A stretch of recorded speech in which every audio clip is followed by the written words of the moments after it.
What's going on, y'all? Welcome to Help Students Win, where we talk about all things education. My name is Jordan Davis. I'm a professional speaker, founder of JD Speaks, and your podcast host. And today, we have an amazing guest with us today. We have Dr. Erin Watley. She is a DEIJ consultant and the founder of Intersect Consulting. She's an associate professor and chair of the Communication and Cinema Department at McDaniel College. She is the host of the Black American Film Festival, and I've taken more classes with Dr. Watley than any other educator in my life. Oh, Like, did you know wow. that, Dr. Watley? I've taken four classes No. with you. No, I didn't know that. Yeah, dating all the way back to undergrad at McDaniel College. You know, I call you my mentor, and you're one of my favorite people in the academy. So thanks for joining the show today. Whoa, hype me up. Hype me up. Yeah, That sounds good. I'm I had excited to. to be I here. had to. And Laurel's very own too. Did you know I live in Laurel, right? Did No, you I know didn't know that? that. Yeah, I'm zooming in from Laurel today. Oh, okay. So Lauren and I moved here about 6 months ago, and I'm really enjoying the area. So. What part? So I'm right along Main Street. Okay, I'm so right you're in along the Main Street PG in side. Laurel. Yeah, that's Yeah, right. I'm on the Laurel's in PG four side. counties, which is interesting. Oh, I didn't know that. Got Yeah, you. it's in Okay. PG, Howard, Montgomery, and Anne Arundel. And I was right off of, or my parents are still right off of Route 1 and Whiskey Bottom Road. So, Oh, cool. Okay. Real yeah. quick, favorite thing about Laurel. Um, It has everything. It has everything. It's a suburb that has everything, and I really enjoyed growing up there. And let me think. Something I really love about Laurel, uh, the Thai restaurant that's What's it over called? by. What's it called? It's called Thai at Laurel. It has Yeah. a. It has a. It has Lauren a. and I love Taya Laurel. Yeah, Yeah. yeah. It has a. There's several in the area because there's a Thai in Silver Spring too that's owned by the same company, but that's one Mhm. of the best Thai places in that area, in my opinion. And I'm kind of a Thai snob, so yeah. Couldn't agree with you more. And Lauren will be proud too. She'll be listening to this and like probably jump out of her seat when she hears you say that. So that's awesome. Yep. Excuse us for our very local Oh yeah, Maryland talk. For that's those hyper who are specific. listening, hyper specific, but I appreciate us getting into it. So I know you're, like I said, you're a professor at McDaniel College, and I remember you when I first took intercultural communication with you, which was my first class that I took. I remember you talking about the relationship kind of between research and teaching. And so I'm curious to know like which one was most interesting to you starting out in your higher ed career. Did you kind of like start in the research and then entered into the classroom, or did you already know that you wanted to teach, that you wanted to, teach in higher ed? Well, a PhD is training essentially for research, and so going through the PhD process, I learned about research and how to do it. But all the while I did it, I knew that I was not a pure researcher. So I always knew that I wanted to apply. And I didn't know, I guess, when I was going through my PhD program, where exactly I wanted to apply that work. But practice for me has always been the important thing. And sometimes I'm even frustrated with the nature of academia because it is so theory and research focused. And they don't give the same weight of like acknowledgement or respect. And even when it comes to like leveling up in the world of academia, a lot of times research comes first. That's not exactly the same for McDaniel, but at bigger institutions it is. And I think practice, like if people can't use what they're learning and if they don't know how to access it, um, I don't know. To me, it has always felt like a disservice. And that's been a tension that I've had with my own instructors and mentors at times. But I always knew that I wanted to make whatever I was learning research wise applicable to people who maybe were not in that research environment. So teaching was the first extension of that, and I really think that all the other stuff that I do is an extension of sharing what's like more like theory heavy or academia heavy with the masses, right? Like people outside of the ivory tower, essentially. No, I mean, that makes perfect sense. And even considering that not only do colleges and universities not value teaching to the same extent as they do research, but a lot of colleges don't even have systems or rubrics in place to measure what good teaching is. It's like, how do you even define Yeah. good teaching, and when it happens, how do you even go about incentivizing it and all those different things? Yeah, there's not So really a standard, and uh, truth be told, professors go into the world of teaching without official teacher training for the most part. Like we have yeah, mentors, we have like workshops and everything, but the PhD preparation process is research focused. We're not taught to teach, which is a little bit ironic, uh, given we're like the highest level of teaching when it comes to education systems. yeah, and I think that's a perfect segue kind of into difficult conversations in the classroom, because I'm thinking about the teachers and educators that are listening to this that are like, I'm just a international affairs expert, or Mm-hmm. like I'm just a science teacher. Like, what? I don't have any expertise around racism or xenophobia or any of these topics that you're asking me to prioritize in my classroom. What would you say to some of those educators that kind of have those thoughts about what their expertise is in and their discomfort in providing, frankly, the opportunity for students to be able to engage in those kind of discussions? Um, for somebody coming from that position, I think it's really important to relinquish a little bit of the professor thing that happens where it's I have to be the absolute expert when I bring something to the classroom. I think a starting point is I don't know, but I want to learn, right?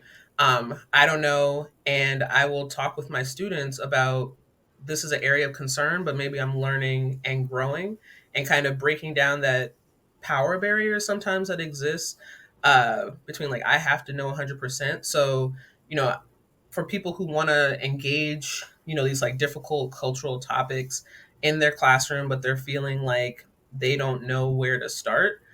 Sometimes it is let's start with I don't know, and then where do I need to go to get resources to share this better, including tapping into the resources that are actually in your classroom in the form of your students.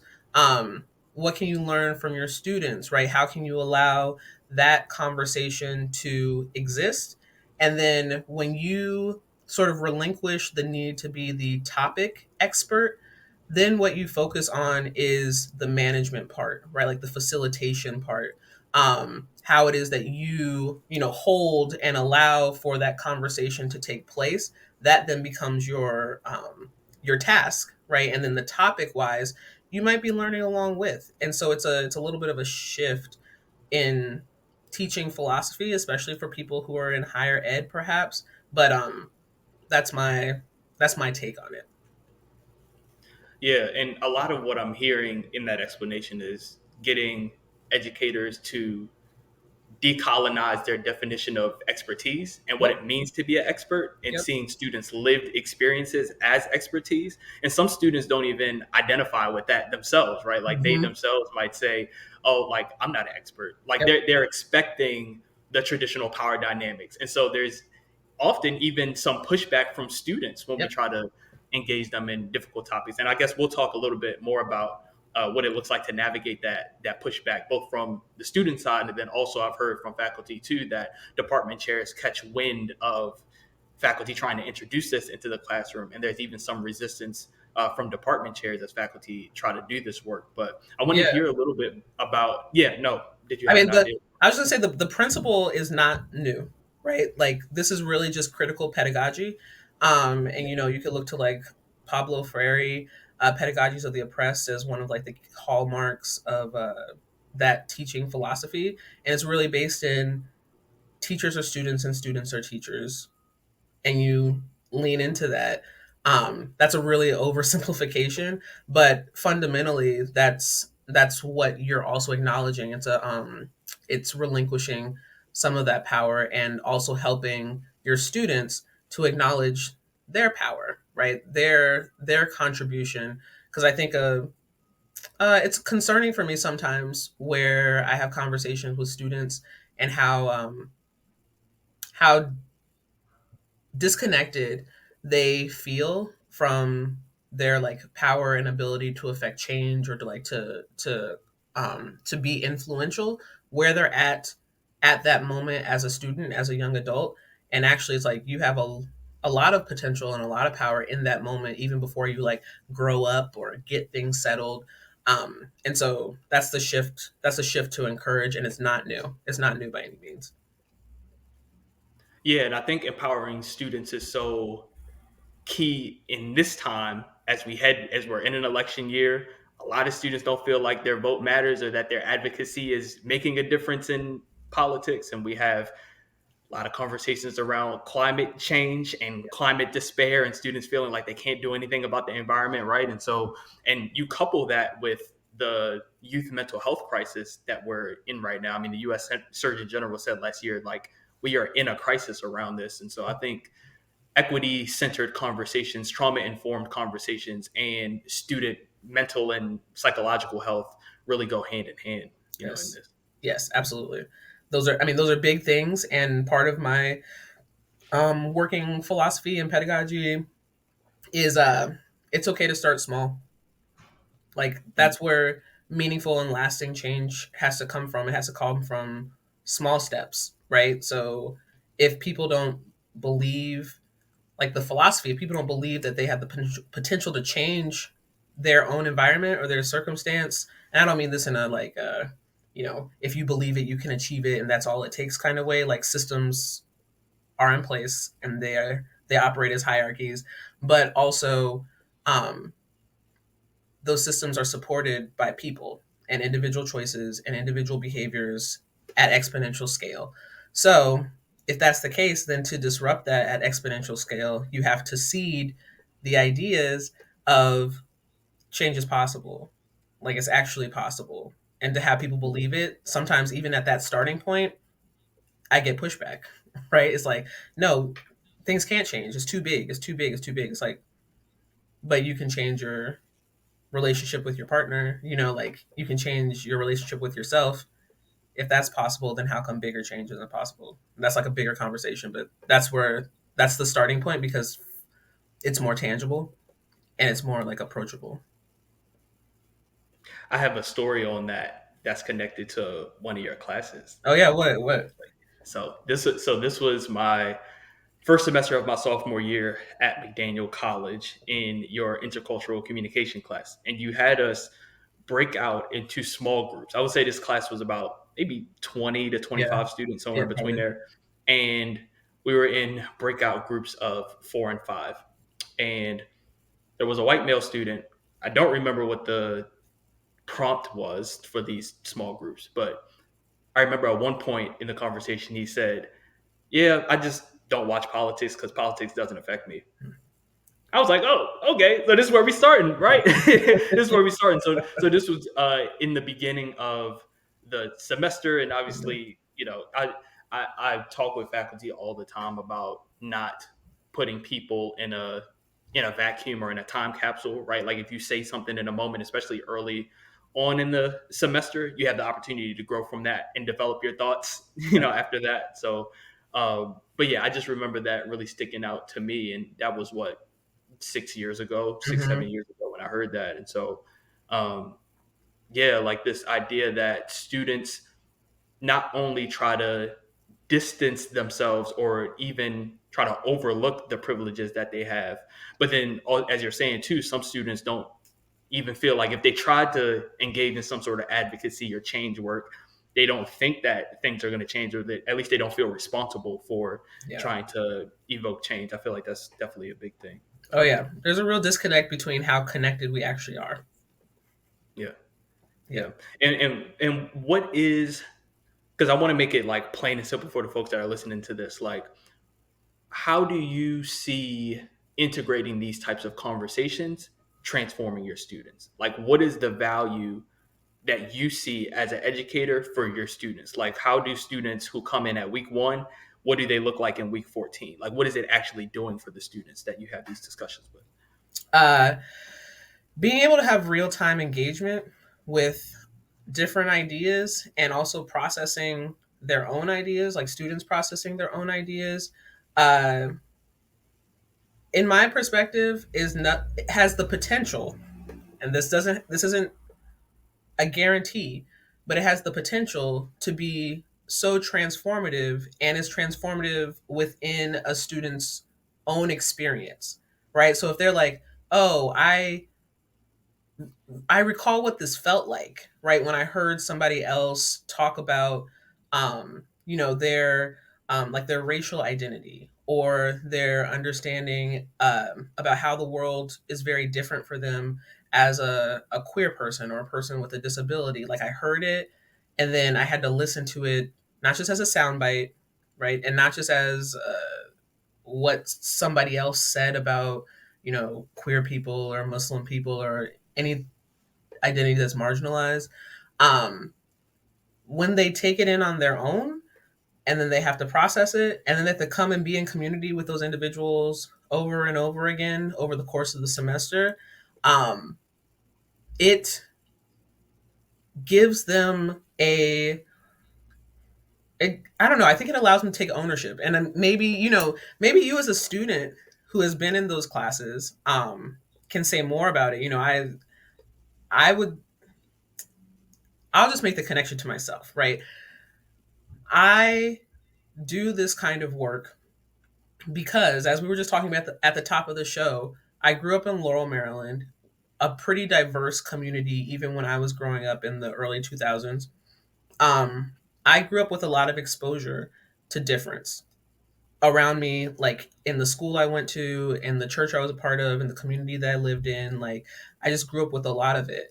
And so I had instilled in me, like, oh, engaging with people and like learning about this, and understanding and like having it as a part of my daily life is important, and it really formed my my level of like grace and understanding to people who didn't have the same experience as I did.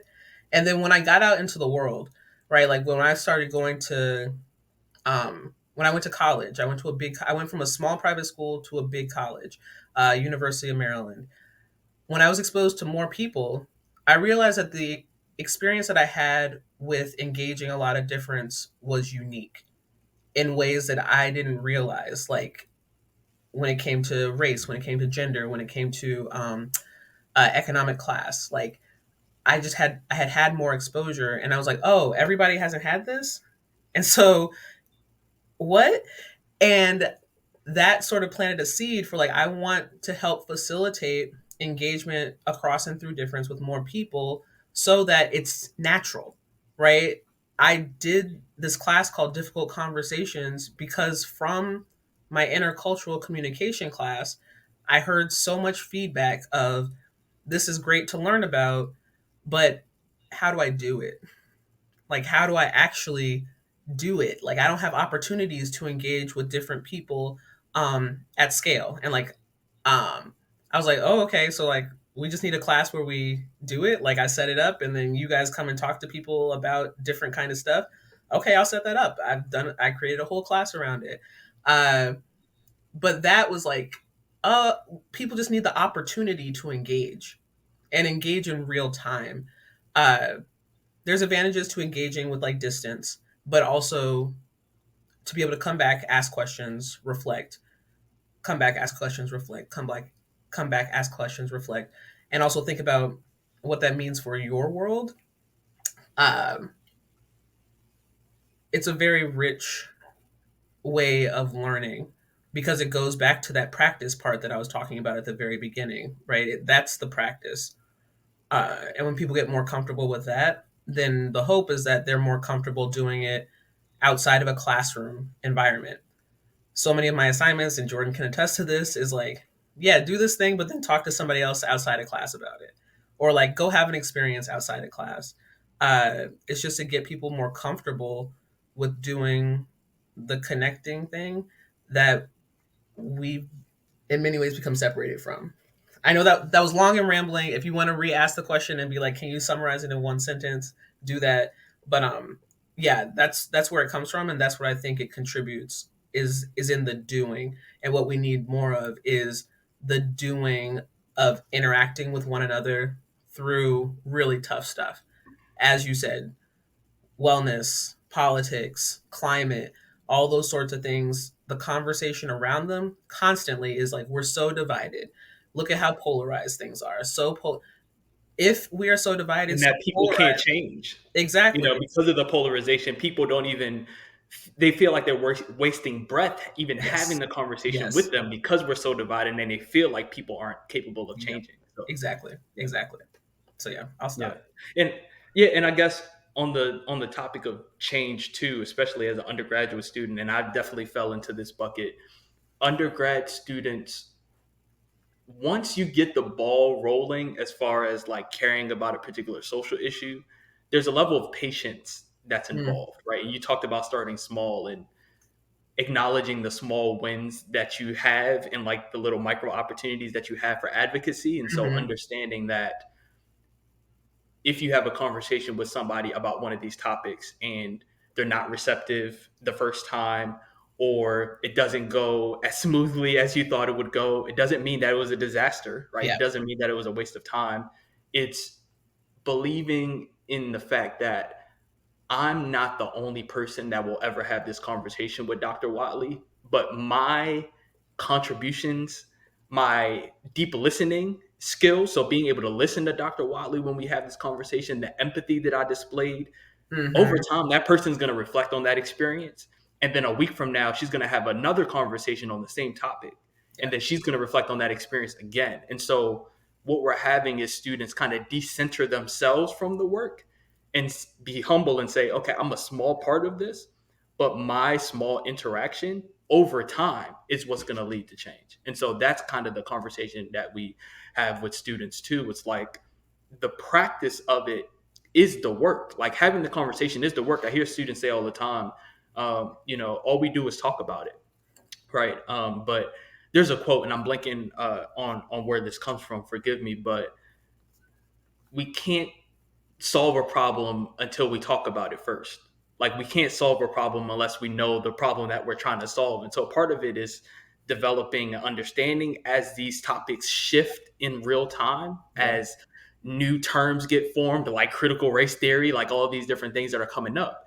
But at the same time, having the conversation in class, the comfort that you built with being uncomfortable in those environments can lead you to where someone says something really interesting at the family function, Yeah. you could be like, "Hey, that was really interesting. Say more about that." Yeah. Right? And now it's where if you hadn't have had that classroom opportunity, maybe you wouldn't have taken that step. And so that's kind of the part of the transformation that I'm particularly passionate about. Is like getting students to see themselves as powerful and influential in it, but also decentered from it, and like really cultivating like a community understanding of it. So, Yeah. Yeah. It's planting seeds. It's planting yeah. seeds very much. And also, it's sometimes when it comes to these conversations, the focus is on how do I change somebody else? Like how do I say the thing Mhm. to get a person to understand my perspective, right? Or how do I say the thing to like get this person to not be so I don't know, radical or like aggressive, however it's formed. But really the practice is for you, right? Like the practice, you can't go in to a conversation expecting to change the minds of the people you're interacting with. You don't have control over what they're bringing to the situation, but your willingness to engage, that's important. In a world where it's like, oh, I tried once, I'm disengaging. It's like, no, you got to try again, right? What did you learn from that engagement? What did your decision to try again or withdraw have to do with your background, right? And what you learned, right? Like it's like turning the thing around. It's like you think this conversation is about everyone else and what's going on out there. It's really about you, right? And so you practicing thinking, deep listening, like you were talking about, um, that's what's actually within our capability of control. And I think fostering that within students and educators alike, because educators need this kind of practice too, is where the challenge lies. It's what I want Yeah. to see more of, and it's why I make some of the choices that I do. Yeah. And kind of on that note, I think critical pedagogy is also very connected to engaged pedagogy more generally, and also think there are even some tones of like career and technical education in there, right? Because like I think of teachers and professors who are like, I want to teach my students the skills that are going to serve them well in the workplace, and like that's kind of like their ethos. When you contextualize what students are learning in their future professional environments, they're going to come across diverse perspectives. They're going to come across diverse people. Even if you're a computer programmer, I just came from an education technology conference a couple of weeks ago. Mm-hmm. And one of the big messages that was stated over and over again in these workshops is trying to destigmatize what it means to be a coder or a computer programmer. Like when we Mm-hmm. think about coding and computer programming, we think of this person with a laptop and like they're hunched over typing all Yeah, day. yeah. When coding is so much more than that, and there's so much collaboration and teamwork and critical thinking and problem solving. And so being able to have discussions with the people that you work with, and more importantly, care for the people that you work with, is so key in having a difficult discussion, whether it's in a sociology class or a computer science class. It's important for your students because not only is it changing them in real time as they reflect on it, but when they go into their professions or when they even reflect on their own professional journey, they can be able to stop and say, okay, am I serving others? Am I taking care of the people that I'm Yep. working with? And do I believe in my own theory of change? Yep. Like, and how is that evolving over time? Yep. Yeah. So much of what even conversations that I've had and trainings that I've done is culture and humanity is always in the room, no matter what skills, trade, whatever you're teaching with. If you are related to engaging with people, if you are a person, then having a better grasp on these sort of cultural conversations is to your benefit. It's not a, people are dismissive of communication as like, oh, it's a soft skill, like, oh, like public speaking, like, people talk about it as if it's not something that's really important, when actually it's foundational to everything, you know, everything in a human society. And so that means that it should be taken much more seriously. How we engage with each other should be much should be thought about with much more intention, especially when we're talking about like oppression, when we're talking about marginalization, that sort of stuff. It's like, but it's usually the afterthought, right? Like some of the work I do with my consulting, being asked about culture, like, or to evaluate culture, or to consider it, that's the end stage, right? It's like after the thing has already been formed, now tell us how we did on culture. And it's like, what'd you do before you started? Like, I mean, I'm not, that's a big picture. Like, if the whole system was changed, it would have been built in, right? It would have been built in, and not the last round of edits. Right. Um, It's not a box at the end right, that you check and right, say, "Oh, culture, we got right, that." right, So right. We did our culture check at the end, and it was like, okay, well, where are you coming from when you actually wrote it? And I've given feedback like that, but you know, yeah, yeah, yeah. Now you said big picture. I want to get a little bit narrow yes. here, and talk about first before we get into like the actual pedagogical practice of facilitating difficult discussions. What was it like for you the first time that you've done this in the classroom, right? Like think back to maybe one of the first classes that you've taught. I'm trying to also communicate to faculty who are newer to this work. Like what was that experience like, starting out and facilitating these types of conversations with students? Ooh,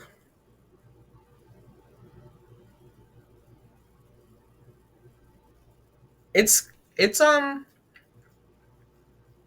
it's a little bit daunting when you first start out, because you're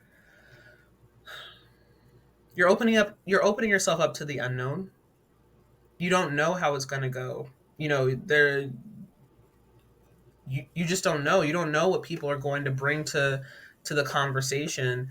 And so it's a little bit scary. I'll just leave it at that. It's a little bit scary, but I always pair, like, if it's something feels a little bit unsure or you're a little bit scared of it, mm, that doesn't mean you shouldn't do it. It's like, why are you doing it? And every time I check in with myself, or like, pedagogically speaking, looking at what people who I admire have done, uh, the reason behind it is grounded in something that I fully support and believe in, and that pushes me through the fear. And also, I kind of release my ability, like we're talking about what you can control. I can't control the outcome. I can just introduce the engagement practice. And so I say this in my classes, right? Like I might stir something up, like, but we only have an hour and a half. And I'll be like, hey, we can't resolve this. And you have to be okay with that. And I have to be okay with that as an instructor. Like you encourage people to go process it, go write about it, go talk to a friend about it. But in that classroom environment, you're not going to fix these big issues or problems, right? You're probably going to make them a little more confusing. You're probably going to introduce some culture shock to some people, and you kind of just have to leave it there and encourage those people to take care of themselves in ways that the teacher maybe can't. You know, the teacher isn't the therapist, the teacher isn't the health professional. Point the students in those directions if they need it, but also that's you won't be able to fix all those things. You just kind of have to be okay with it. But it's definitely scary, and it introduces a lot of uncertainty. But I don't know, I've just gotten more comfortable with being uncomfortable. That's a quote from Lovey Ajayi, who's an author. She has a whole TED talk about getting comfortable with discomfort. So that's where I operate from. Yeah, I heard a faculty member in a meeting yesterday, Dr. Natsu Onoda Power. She got this from somewhere else, but it was really profound.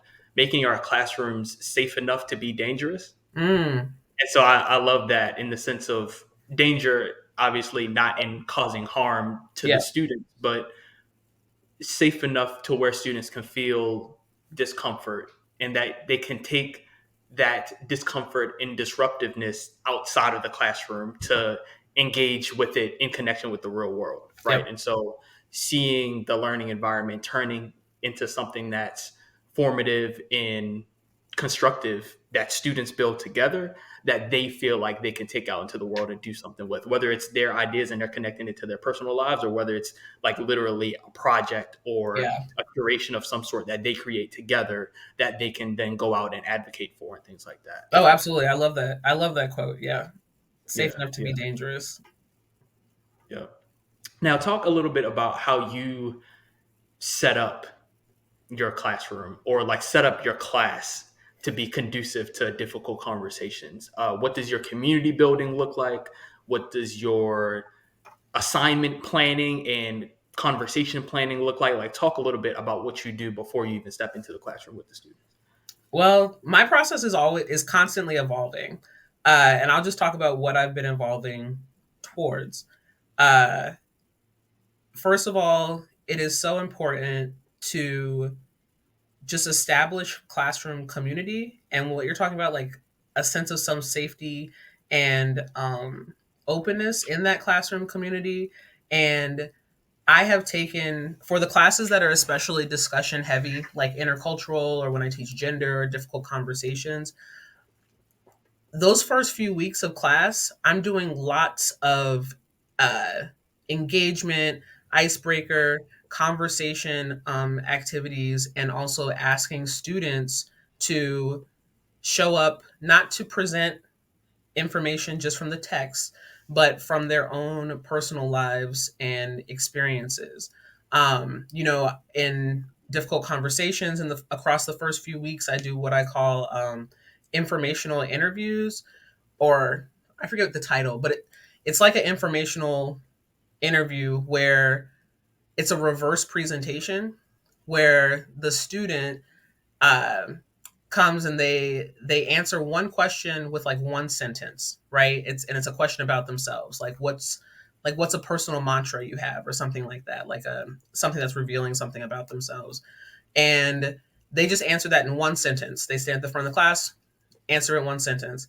Then there's 5, 6 minutes where the class asks questions of that person to elaborate on that thing that they just shared.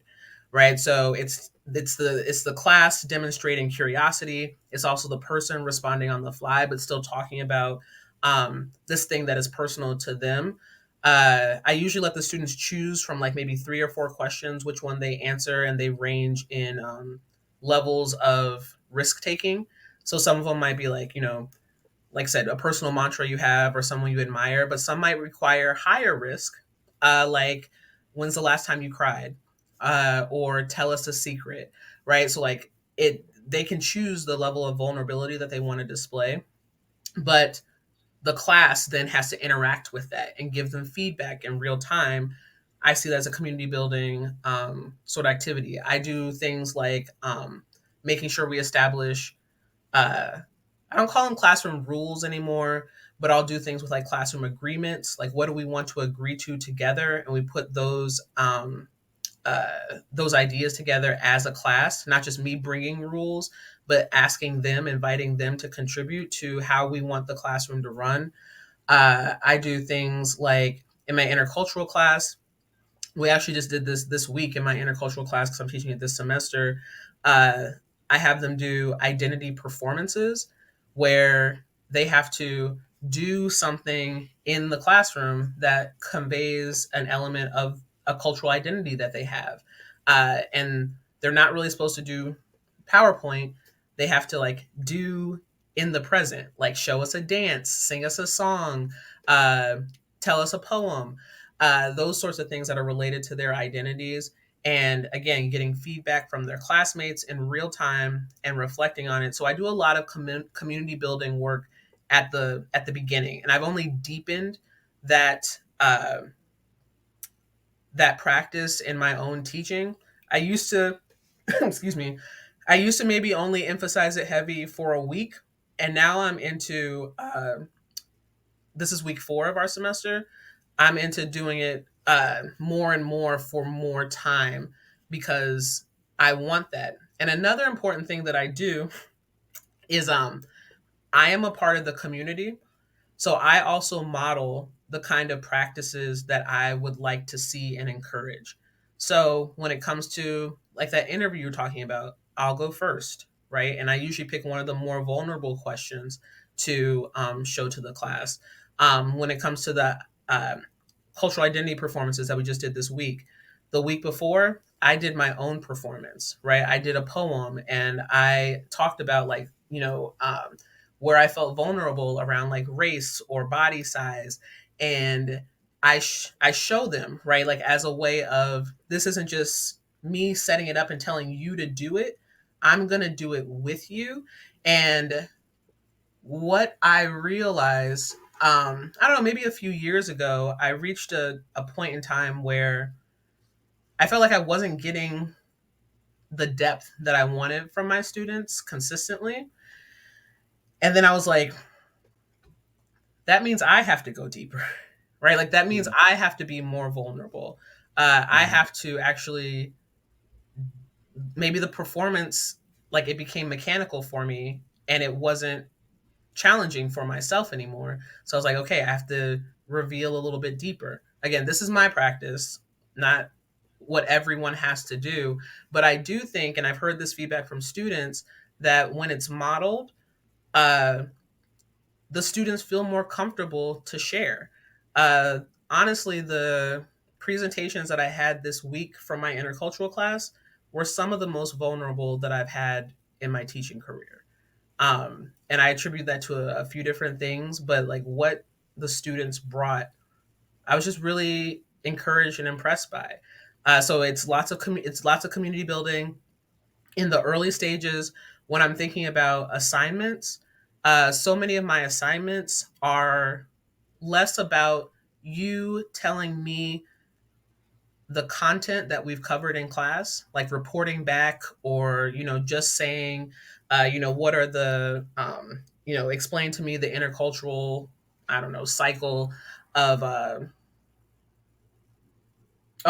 like describe to me an intercultural praxis model, right? Like It's less reporting and it's more, what do you think? What does this have to do with you?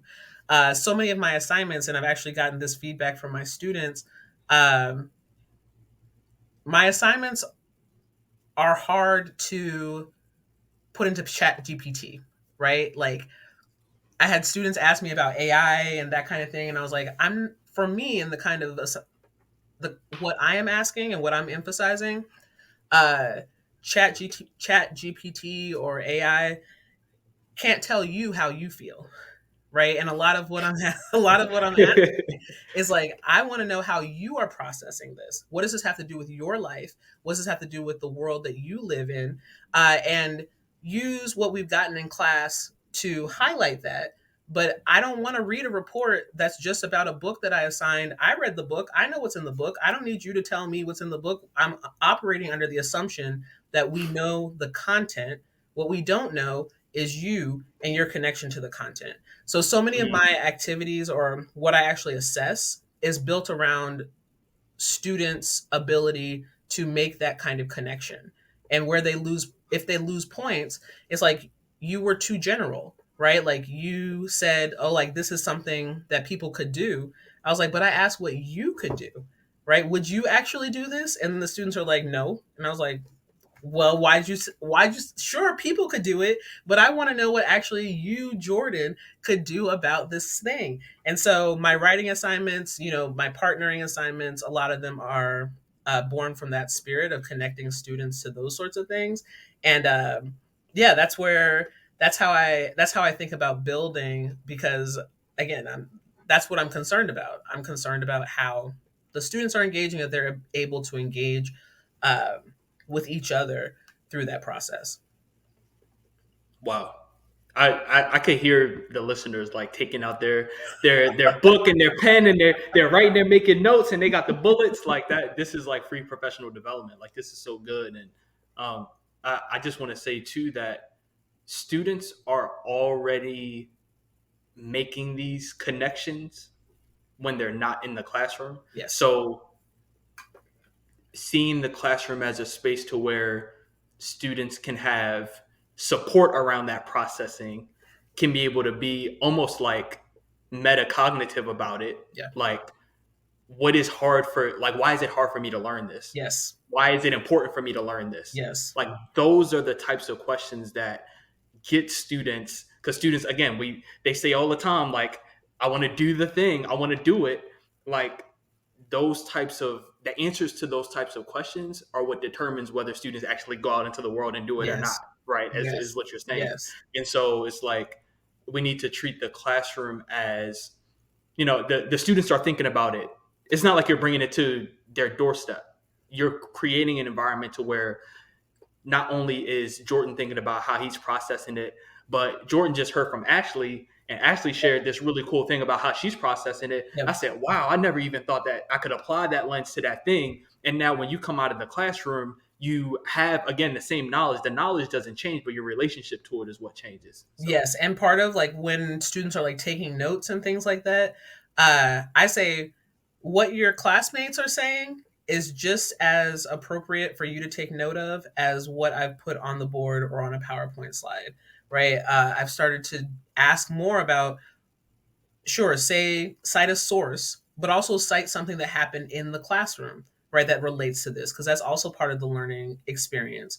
I also do more reminding that I only create part of the class environment, right? Like, I could be on my A game, I'm telling jokes, I got good energy, everything like that. If you're just sitting there, like, typing, like looking away or whatever. I was like, you think this class is boring or you think this class isn't interesting? It's like, what energy are you bringing? make it interesting. You don't think Exactly. it's interesting? Make Exactly. it interesting. Exactly. Yeah, It's do like something. I can only do so much. I was like, Yeah. you are partially responsible for the experience that you're having in class, right? If you're like, this isn't engaging. And what I also do, that means I also have to leave myself open to students giving me real feedback, right? Like, Yeah. hey, you talked for a long time today, Dr. Watley. We're kind of like phased out. It's like, okay, respect. I take that, right? I'll take that. I'll work on, doing more activities. Or like, we really like it when you do this, um, you put us into small groups instead of just asking us to talk out into the big group. That makes me participate more. So I try to switch things up more, but also I am frequently reminding them, it's like, okay, the energy's not here. It's like, I know it's not me. Like, I'm bringing some energy, and on days where I'm low energy, I tell the class, I was like, you guys, I'm tired today, right? I need some more energy from you. And I'm pretty open about that, right? Like, it's been a hard week. Like, this is what's going on with me. Can you help me, right? Like, can you help me to help continue to push this conversation forward? So again, it's that kind of breaking of the wall and the reminder that, like, I'm a person. I'm a person that also Yeah. fluctuates in energy and ability, but I'm there to still help them engage and remind them that that responsibility is on them. It's like, do you know the person sitting next to you? Like, you might be irritated if I don't know their name, but do you know their name, right? Or that I don't Right. know your name, but do you know the name of the person next to you, right?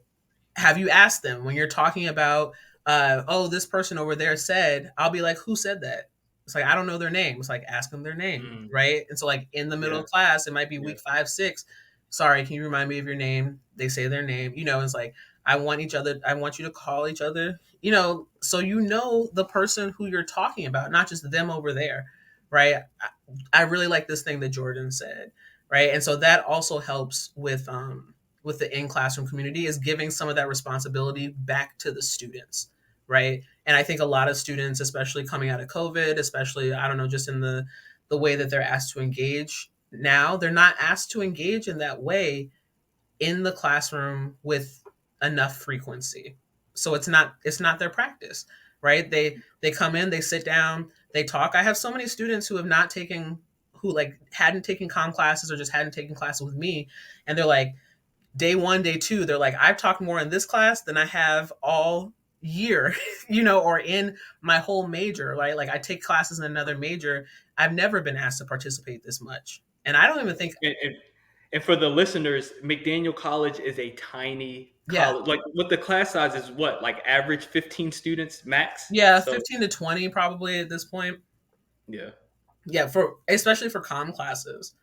But again, Yeah. people are like, oh, I just sit in my other classes. I won't say the majors, but I'll sit in my other classes, and we just come in, we sit, we take notes, we take our exams and quizzes, and we leave. And that, to me, is a little bit, it just runs counter to what I like to encourage. And so I'm like, no, I want you to talk, and what you have to offer is really valuable. And we miss components of our ability to have an in-depth conversation when you're not here, right? I don't have attendance policies anymore. Like, I don't penalize people for not coming to class just based on attendance, but I remind them, when you're not here, we miss your voice, right? Our conversation is less rich when you're not here for the classroom, for each other. And so, I just sprinkle those reminders, and for the most part, my attendance isn't horrible. It waxes and wanes, but I find most people show up, and they say that they try to make it intentional to show up for class. Yeah. Yeah. The students are definitely important to each other. And one of the most important things that I've learned so far this year is, when we talk about power dynamics in the classroom, we often talk about the power that the professor or the instructor has over students, right? Like, Hmm. that's usually like the traditional dynamic that we see. But I'm starting to learn more about how complex that relationship is, especially today, where you'll read articles in the Washington Post or even like a local newspaper about a community college professor getting fired for something that they said in the classroom related to race or religion, or the Israeli Palestinian conflict that's happening right now, or like trying to do this. And I feel like a lot of those mistakes are made when, kind of going back to an earlier point that you said, like, faculty, it's not about you sharing your opinion, right? Like, it's not about you centering what you think with your students. It's about providing support around the things that students are already thinking about, and like facilitating a conversation. So I guess I wanted to ask you, do you perceive your work as risky? Is this something that you ever think about, as far as, if I say the wrong thing, what could happen? Or like, what if a student reports me to the provost for something that I said, or like a conversation that I tried to facilitate? Do you see your own work as risky? Uh, yeah, probably. I probably. Um, but I also kind of hold on. This truck is moving outside my door. Uh, so I do think that there is risk involved. I do think that when we look at the way that educational institutions have responded, I'll say harshly, to people engaging in these kinds of conversations, that is a, I don't know, a sign of how much we're not used to engaging with a lot of difference. Um, my experience, though, is that I have been at an institution and I've been in institutions where my work has been encouraged. Full stop. That hasn't, my experience has not been having to operate under the cover of like trying to be, you know, like sneaky, like work around, those sorts of things. I'm not teaching in Florida or Texas or something like that, where they actually are putting forth legislation that would really curtail the kind of conversations that I could have. And I teach in higher education also for that reason, to have more freedom and flexibility, because even in Carroll County, where McDaniel College is at, they've had issues with um, you know having like the LGBTQ flag, and like having having books related to race and sexual orientation, that sort of thing. I stayed out of secondary education because I wanted more control. So I've also made choices that have put me in environments where it's more encouraged, but on its own, is it risky? Yes. I'm talking about disrupting systems of power. Ultimately, that's the goal, is disrupting systems of power, and particularly hierarchies of oppression. And what do we know about systems and hierarchies as they relate to power? They protect themselves. Power protects power. Okay. And so when that is seen as a threat, then the system will respond accordingly. But uh, that's the nature of what this is. And every kind of conversation doesn't have to be uh, as incendiary as what some people have gotten caught up in and in trouble. And actually, I think that when you start small, you make way for the conversations or the engagement to happen in ways that are not like, okay, this is a biology class, but today we're talking about Palestine and Gaza, or we're talking about, the Sudan crisis, and we're just starting with the big thing. I think that when you start with the small things and you build up, uh, you practice the skills that are required for additional disruption, and those can build upon each other. Okay, Mm-hmm. so what's needed, and I in our pre-talk we talked a little bit about like institutional support and things like that. uh, Mm-hmm. what's needed is people who are in positions of power to allow for these conversations to take place, to not be afraid of them, right? Talking about race and identity are not detrimental. We live in a society that is organized around these cultural identities. They're organized around how much money you have, right? What you look like, what you sound like. That is the reality that everyone lives in. And to talk about that as our reality should not be feared, right? You should actually be looking to usher in something that is more equitable. And that means you've got to make space for the discomfort. You've got to make space to handle it. And that's why the emphasis, again, for me, is facilitation. How do you respond when students are like really upset and having real issues with the conversations around race, whether it's or race or any identity? What's your response like? That's at an institutional level. I think institutions aren't really prepared to be uh, intentional and thoughtful in a way that supports marginalized groups, uh, because they're looking to protect themselves. And, Hmm. I don't know if it's controversial, but I'm just feeling like saying it. I am not here to protect institutions. I'm here to talk about people, right? And I'm here Yeah. to help people experience more freedom, more liberation, uh, and what that looks like in relationship to institution. I don't know. But if Yeah. we're talking about institutional support, you should be pushing your support in the direction of more freedom, more equity, because otherwise you're just perpetuating what we're already in, and that's what people keep trying to break out of, right? If everybody who's marginalized and oppressed was like, "Hey, we just want to live," and people were like, "Okay, go live," and we were done, I wouldn't have a job, right? Or I wouldn't be doing my job in this way, right? Is Yeah. Yeah. if everybody was just like, "Okay, we're gonna let people live their lives," all right, it would be easy, Straight like right? that. But we Yep. keep resisting, and we don't recognize that our resistance shows up in really small choices and ways that might be as simple as like, this is just uncomfortable. I don't know how to manage this. I don't want to keep having this conversation as it relates to X, Y, and Z groups. I'm worried about offending, all that kind of thing. It's like, no, you need to step up your response ability. You need to work on your Hmm. own uh, ability to be uncomfortable with the discomfort that this causes. You need to be able to look at somebody who is maybe a big donor and say, actually, our principles mean that we can't take this money if you're going to if you're only going to give us this money with the condition that we have to shut up these particular groups, right? Those are the kinds of things that are actually needed in terms of support.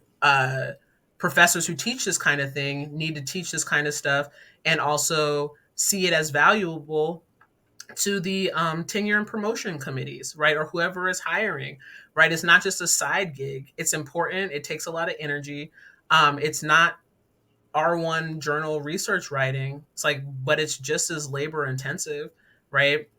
Could that be seen, as something that is not just a side thing, but is as important to the evaluation of their promotion, right, or their value to the institution? That's not always the case, right? Those are the kinds of institutional things that need more movement and support. uh yeah, I'm gonna get off my soapbox. No, that was great. You dropped a bar in there without even realizing it. Your response ability is your responsibility. I'm gonna just Mm, leave you with that. Yeah, mm. that was Okay. good. That was good. You didn't even realize you dropped that. But before we transition into something fun, Yes. I want to ask just real quick: what are things that you're doing to prioritize your wellness as a educator? Like, what are like some practices that have really worked for you as far as prioritizing your wellness and doing this work? Thank you for asking that question. I think that question is increasingly important, and it's a question I didn't take that seriously until maybe 3 or 4 years ago. And I one thing that I do, and I've moved to really prioritize rest. Um, and I've at my college at McDaniel, I've taken to doing what I call rest Wednesdays. I did started this last semester. I'm doing it this semester, and what that is like it's an hour where I say I am resting when I'm on campus. I'll like go outside to the courtyard when it's nice. Excuse me. I'll go outside to the courtyard when it's nice. I'll set up a hammock. I've got a little sign that's like reserved for loitering, and I always bring an extra chair in case somebody wants to join me. But it's like I just a time where it's like this is not. I might be at work, but I'm not working, right? I might be at work, but like this is me, like just taking time to nap or to process, just think, just enjoy the outdoors, which I hadn't been doing as a professor up until that point, and this was birthed out of my sabbatical actually last year. But being more intentional about that, I think that in a hustle and bustle culture that is the West, that is U.S. American, uh, we have a lot of conversation around wellness, but the conversations around wellness are quickly lining up with capitalism, right? wellness industry is buy this class, buy this app, go to this retreat. When really, and this is absolutely 100% inspired by the work of Trisha Hersey, who has a book called Rest is Resistance, and has an Instagram called the Nap Ministry. But her offering that has resonated with me deeply is you can rest right now. Rest is always available to you.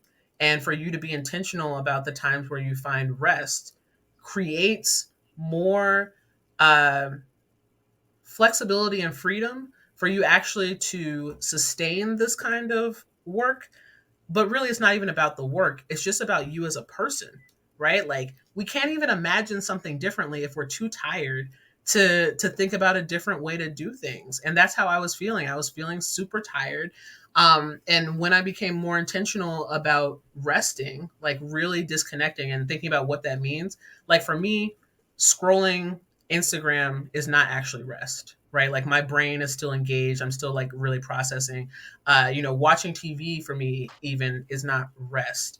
It's like a device of distraction. I was like, but when I actually like shut those things out and be like, I'm gonna take a 45-minute nap or whatever, uh, I feel rejuvenated, right? Like I just feel more ready to engage. I feel more ready to be more creative with my planning. And that's, like I said, that's how I have found rest. But other people might find rest in different ways. Again, this is about intention from my perspective. Taking the time to do what you call rest or to experiment with what you call rest is so important.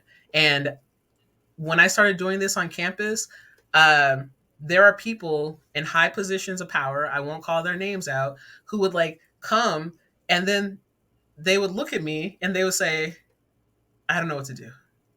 This is weird. Like, so I'm just gonna sit here. I was like, yeah, you just sit here. Rest. My only rule was no screens and no chit chat, because like in a work environment it could quickly turn to like, oh, what progress do you have going on, like that kind of thing. Yeah, yeah. And so uh the people come and they sit down, and so they're like, They can't even they can't relax. even they can't even and some people, the first time they come, they're like, I can only do this for 15 minutes. And I'm like, okay, I appreciate 15 minutes. Yeah, And then they go yeah. on about their way. But also for them, that's a reminder that they have not practiced really resting, right? If it Hmm. feels so uncomfortable, then it's like your body is not used to it, right? And so I've Yeah, been trying to get my body more used to just relaxing, and I've been able to get into a relaxed mode more quickly the longer I practice doing it. So that's a long way to say like I rest and I'm yeah, intentional about it.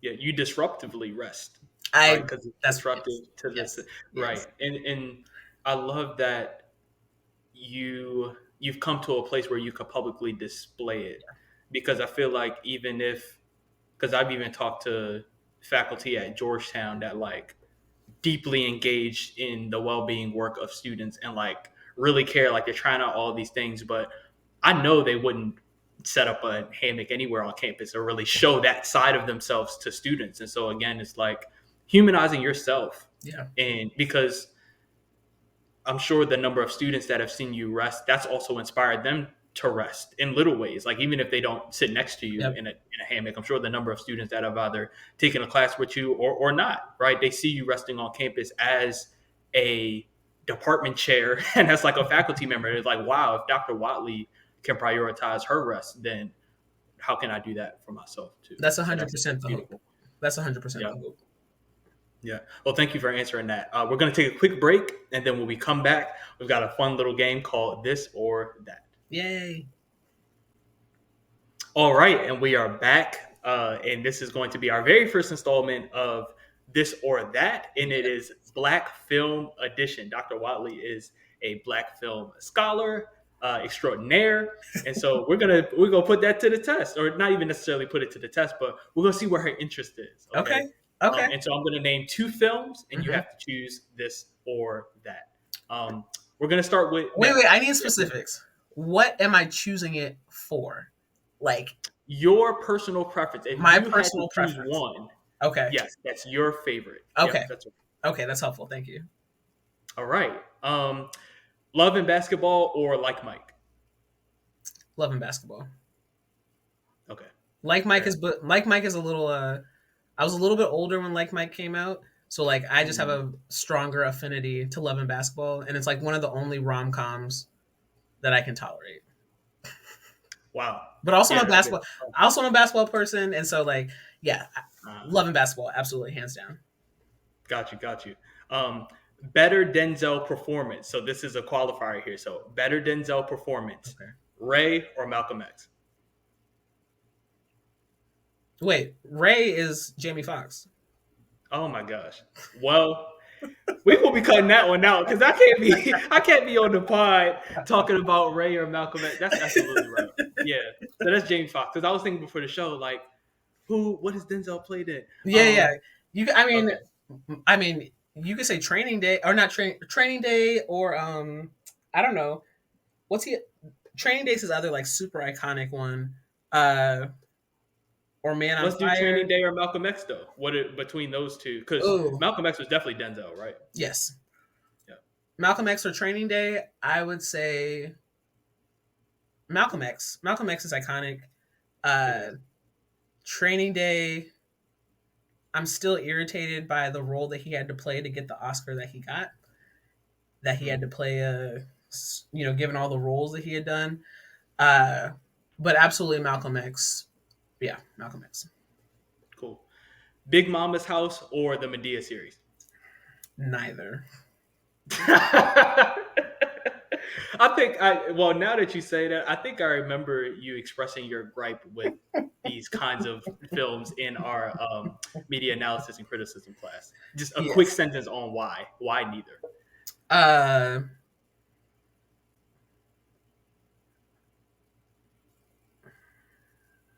I have so many thoughts. I'll give you two.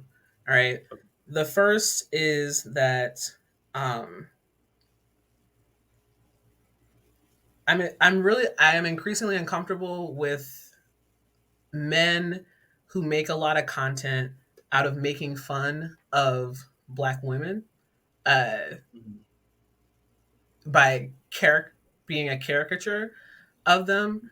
It's a genre of comedy that I don't know. It's always perplexing to me, and I don't really like it.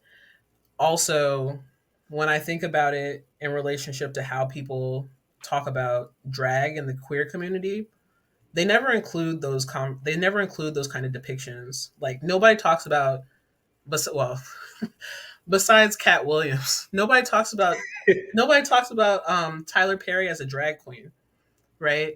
Uh, but he's doing drag, right? And so like the separation that people make with like this version of men dressing up as women is like acceptable, is churchy, is at home in the black community, but like a rejection of the drag that is actually birthed directly from and is performed by people who are part of the queer community is rejected or is seen as more like sketchy, like something to be wary of. Uh, yeah, I don't like it. I don't like it. Fair Although enough. I've seen many of a Madea movie. I have seen the first Big Mama's House. I've seen plenty of these films growing up, uh, and yeah, I'll leave it at that. But if I had to choose, I'm choosing neither. Respect. No, I hear that. Get Out or Us? Get out, get out, Mm, get out. Change the game. Get it out, did. change the Yeah. game. Get out is uh yeah, it's just it changed how horror is talked about, created, and received. And Get Out pushed me towards understanding or having a deeper appreciation for what horror can do specifically for telling stories about blackness.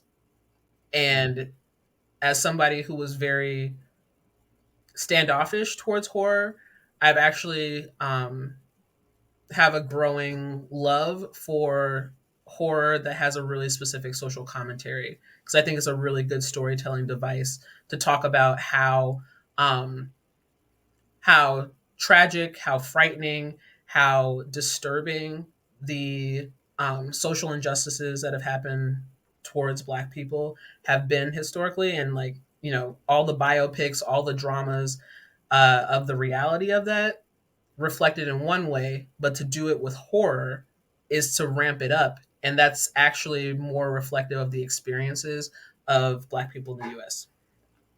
Mm. Yeah, that was beautiful.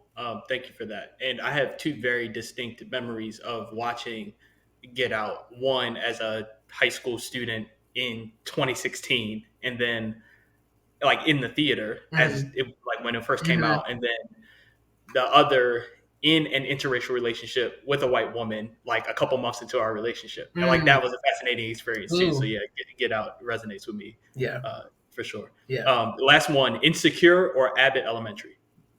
Ooh. That's hard, but I'm going with Insecure because I have a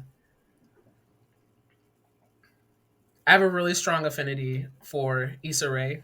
Her She's the creator of Insecure and the star of it. And I've followed her career since she was doing the web series Misadventures of Awkward Black Girl when I was in my master's program. I wrote about that web series for my very first like published piece of academic writing, and um, she with Insecure, Insecure allowed space for Abbott Elementary and Quinta Brunson for sure, right? To like to be on network TV, to have a depiction of a sort of quirky, awkward Black woman with Janine Teague's character in Abbott Elementary, but Issa Rae with Insecure, which is uh, a version of the character that she played in the web series that she had. I had never seen a Black woman like that, and I feel more like that awkward, insecure version of Black femininity than some of the more familiar depictions in TV and cinematic history. And so, again, I feel like Issa Rae laid the groundwork and broke the ceiling for that kind of depiction where a Black woman doesn't have to be strong. She doesn't have to be, overly sexy. She doesn't have to just have an attitude, and like this other lane. And that was actually really formative in my development as like an academic. So Insecure holds like a really special place in my heart. That's awesome. And you put me on to Insecure through your class. I had Oh, never really? watched it, and Yeah, yeah. yeah. No, it's a good one. It's I think it's now streaming on Netflix, so it's even more accessible for people. Oh, I didn't know that. That's Yeah. huge. Yeah, Yeah, I'm gonna it's definitely even go more back and watch. accessible for people than it was when it was just on HBO, but such a good series. So many things that could be said about it. It's absolutely a era, or it's a part of the era of what I would call like a Black film and TV renaissance, which I kind of fear we might be slipping out of right now. Uh, that's a whole other conversation, but Insecure, fantastic. And to know the choices that Issa made with how she put that show together and the fits and starts that it had. Like she tried to have that show or have a show for a while before it actually got made, but she wanted to make it the way she did. And her philosophy of networking with people who are on her same level, like not having to just get people who are higher ups. I just think there's like an integrity. I think there is um, a realness with her storytelling. I'm just a fan. I'm just a fan. I could talk about Issa Rae for a long time. I can hear the I fandom know, I know. oozing from I'm just me. fangirling. I'm just fangirling. Yeah, I I'm. love it. I'm just a Have you seen Issa Rae in person before? no. Have you been to a thing? Okay. I haven't. I haven't. I've been within 1 degree of separation. I've had interactions with somebody who she has worked with, but I have not met her directly, and I don't know what I would do. I feel like it's a little bit like because I feel like we're both kind of like awkwardy blacky. Like I don't. I don't feel like I could have what I would want as a fan. Like I just want to be her friend. You know what I mean? But like that's a weird thing to say. Anyways, I'm gonna stop. I'm gonna stop. I'm gonna embarrass myself. I'm gonna embarrass myself. No, But like, I'm just like I said, I'm just a fan. I respect her hustle. I respect her as a person. I respect the way that she moves. Um, there's just so much about the way that she creates, uh, and like the offshoots of her creation that I think are a blueprint when we're talking about the entertainment industry. Um, I'll stop there. That was fantastic. What a fun way to end on, Yes, thank Dr. you. Watley. Thank Thank you so you. much for your time and the great conversation. Before we go, can you tell the people a little bit about Intersect Consulting and what you have going on in your consulting work? Sure. Intersect Consulting is a DEIJ focused consulting company where I offer a range of services in relationship to uh, cultural diversity facilitation and curation. So, if you are interested or in the need for having a dialogue related training or experience, Intersect Consulting can be here to help with that. Training for small groups, for nonprofits, organizations I've worked with, also curation.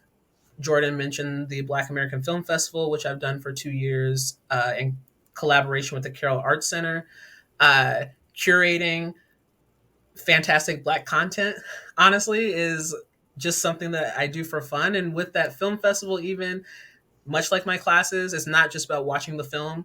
We have conversation related to it. I bring in other voices to provide other perspectives. So if you want some sort of curated media experience, Intersect Consulting does that as well. And also, I evaluate media. So if you have a book or a website or some sort of multimedia content and you want a second set of eyes, I act as an editor to take a look and say, here's where uh, you might want to make some adjustments around the cultural representation in this content before you actually publish it.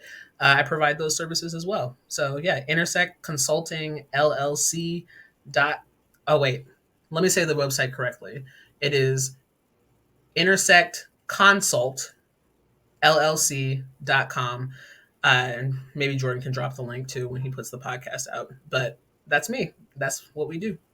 That's my Absolutely, I got you. side Yeah, gig. yeah, yeah, yeah. Thanks, Dr. Watley. Thank you again. I appreciate it. Oh, it's been a pleasure, Jordan. Thank you so much. Yeah, I appreciate you. Thank you. Of course, this has been Help Students Win, and we'll talk to you next week. Thank you.